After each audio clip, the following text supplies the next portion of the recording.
year equals the next year equals year there, comma 0, comma 1. Let's see if this works. I think this is it. So the only place you can get a 1 is where? December. And that's what we want. So I can take all that, copy it as values, and when I sort that,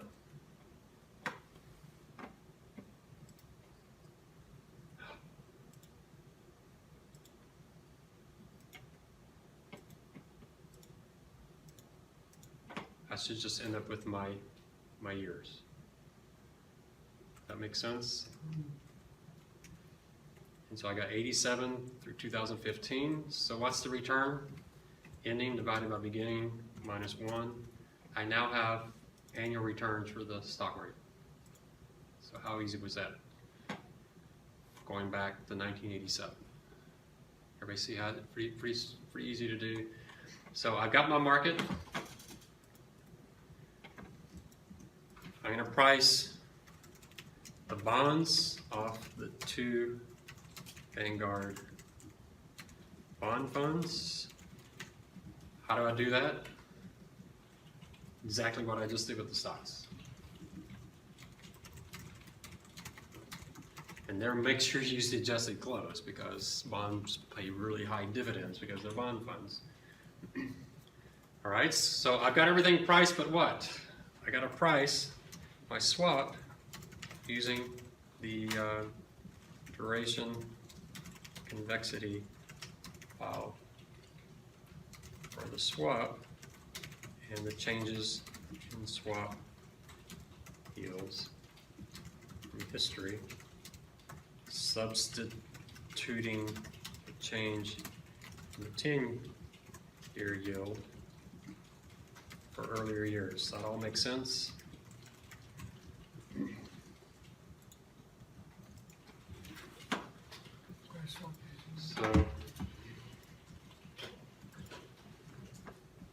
So we said like in 2008 it was minus 88.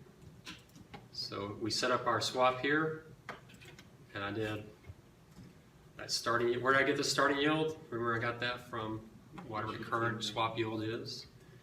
And so how many times I have to do that? If you go back 20 years, how many times do you have to do that? 20 times.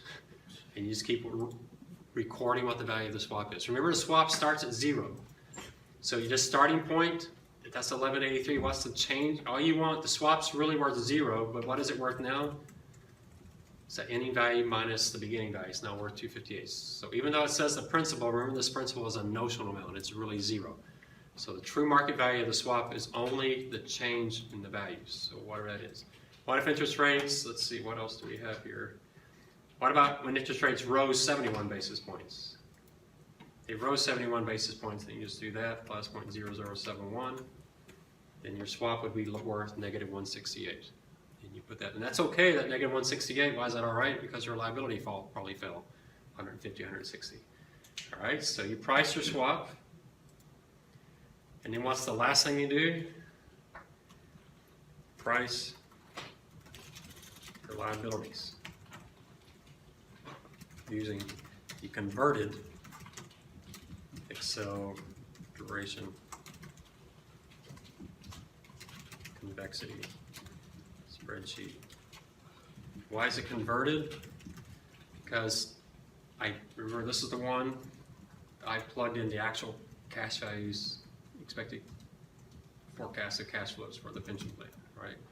And so how do I do that one? Well, if interest rates, well, we start off, you have to have your starting market value, right? So if interest rates rose 71 basis points, you have that, but where do we get those changes in interest rates?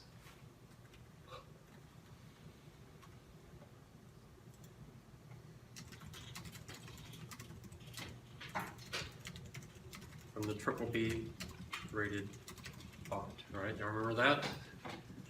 So here's my, where's my BBB bonds? I don't remember where they are. Here it is, BBB bonds. So using BBB bonds to price your liability, using the 10-year treasury and the swap curve to price your swaps, you're using Vanguard to price your stocks and your 2 bond funds. So what do you do with that? At the end of it all, You should have a spreadsheet. Can y'all imagine talking about this in an interview? Especially with HR people, they're going to think you're a genius.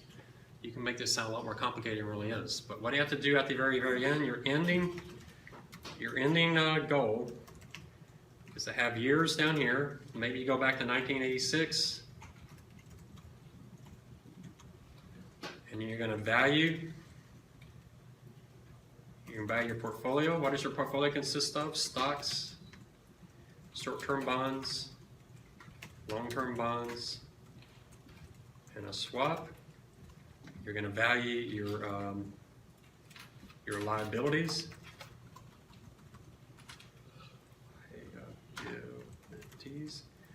Your pension plan.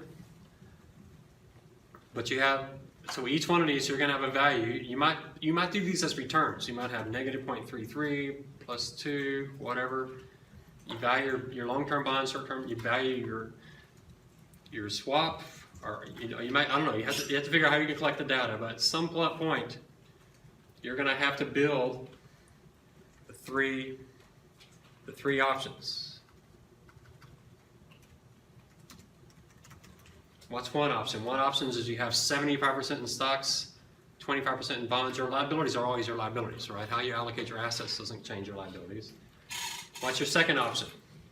You have 25% stocks and 25% stocks, 75% long-term bonds. That might be a scenario. However y'all want to come up with it. And then what's your last scenario? You have 25% stocks, 75% long-term bonds, and enough swap to cover that dollar duration analysis. And so what are you going to do? You're going to do the surplus of the plan under those three scenarios. And what are you looking for? You're looking for the average or the ending value. You can look at the ending value or the average value, and you also want to look at especially the volatility. How bad did it get? You may talk about the worst case. The worst case scenario is going to be what? 2000 and 2008, right? You can't get much worse than that. And so you want to look and see. You may find that your 2008 looks wonderful when you do the swaps because you're going to have the same issue we had at USA where the thing's going to just blow up on you in a very good way. All right, so it's quite complicated. What I recommend that you do is sit down and try to get all the pieces together. You're going to start working on this now, right? And you're probably going to have to meet with me 2 or 3 times. We have to have a follow-up meeting. But I can't have a follow-up meeting if some people have done 2 hours of work and some have done 10 hours of work. So you'd all have to kind of get onto it. So you need to decide tonight if you want to do this. If this seems too complex, you can still do the other project. This to me is a really cool project though. This is about as real life as you can get with a finance type of scenario because your numbers you're going to get, they may not be perfect, but they're going to be close enough for you to see the actual way this thing works. All right, now if you do this with a bank, it gets a lot more, I think it's a little more shakier. I think it works a lot better. So, okay, getting done. See the word.